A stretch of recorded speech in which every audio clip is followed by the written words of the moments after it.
Nous avons terminé maintenant nos sapins, ils sont là, et nous allons faire notre petite forêt enchantée de sapins grâce à des petites bougies Tea Light, vous voyez les bougies chauffe-plat électroniques avec une pile dedans, parce que c'est vrai que moi le papier et la flamme, ça me fait un peu peur, je ne sais pas vous, mais voilà. Alors comment faire? Parce que vous allez acheter une bougie dans le commerce, mais est-ce qu'elle aura la même forme que celle que j'ai moi? Donc je vais vous faire bon, une toute petite leçon de maths. Et oui, et oui, oui, oui, voilà. Alors ma bougie, ma petite bougie que j'ai achetée, avec les petits pieds compris, je ne les avais pas vus au début, elle fait 2 centimètres de hauteur. Bon, mon diamètre de fond de bougie, donc un petit rappel, le diamètre c'est ce qui partage votre disque de part en part en passant exactement par le milieu, fait 3,8 cm pour ma bougie. Nous allons devoir calculer la circonférence, autrement dit le tour de la bougie. Oui, je sais, on avait dit du scrap et pas des maths. Hein. Et pourtant. Allez bon, je vous fais l'économie d'aller plonger dans vos cahiers. Donc, pour calculer la circonférence, ben, c'est notre ami Pythagore qui a calculé que le diamètre multiplié par son chiffre sacré, ça donne le contour de notre bougie. Donc, pour moi, ma bougie qui faisait 3,8 cm multiplié par le chiffre sacré 3, 14, 16, ça me donne 11,94 cm. Ce que je vais bien entendu arrondir à 12. Et je vais prévoir aussi une petite bande de dépassement pour pouvoir coller autour de ma bougie, pouvoir superposer le bout. Donc on va faire un nouveau document. Voilà. On va mettre notre grille habituelle, afficher la grille alignée sur le quadrillage. Je vais un petit peu agrandir, ça donne mal aux yeux quand c'est comme ça. Bien. Je vais donc tracer mon rectangle de 2 par 14. 2 par 14. Voilà. Je vais le mettre en plus prononcé parce que c'est plus épais.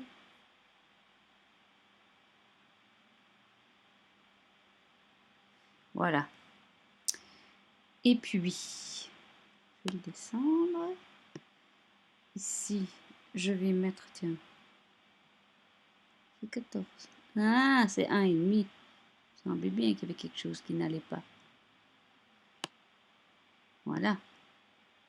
Et ici, je vais le décaler. Comme ça, je suis bien sur les centimètres. Je vais me tracer. C'est un repère pour moi. Un pointillé ici. Puisque j'ai ajouté 2 cm à mon... Voilà. Et je vais mettre en rouge.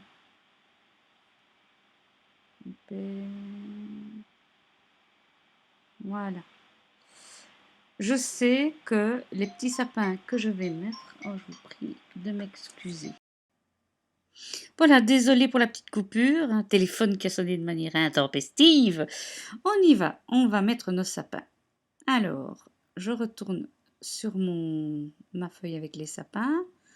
Je prends celui-là et j'ai vraiment de la chance parce que, regardez, il est vraiment à la bonne taille. Donc, si vous prenez un sapin que vous avez fait vous-même, assurez-vous qu'il fasse à peu près 2,5 cm de largeur.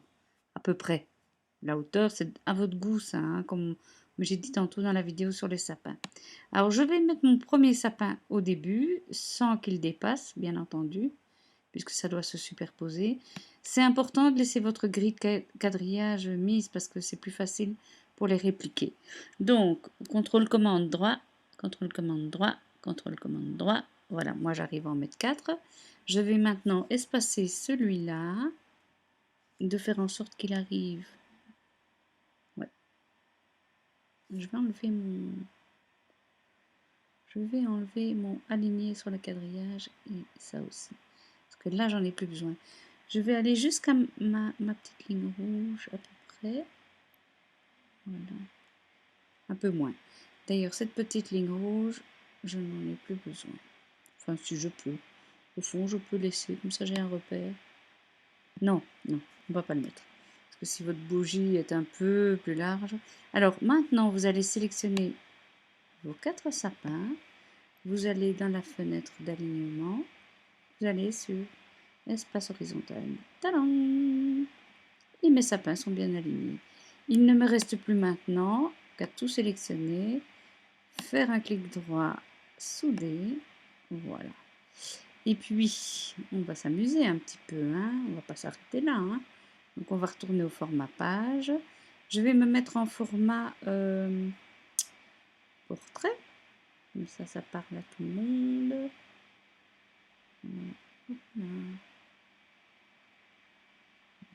Voilà. Ok, on y va.